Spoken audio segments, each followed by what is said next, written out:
যখন এক হবে দুটি মন, এক শুভ দৃষ্টিতে মিলে যাবে দুনয়ন।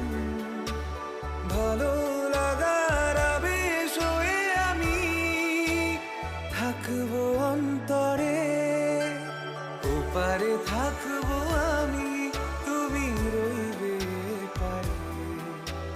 শুধু আমার দু চোখ ভরে দেখবো তোমারে।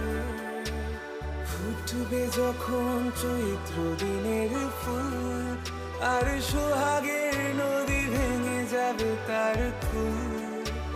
তখন আমি গানের পাখি হব দূর আকাশ পারে, ওপারে থাকবো আমি, তুমি রইবে পারে। শুধু আমার দু চোখ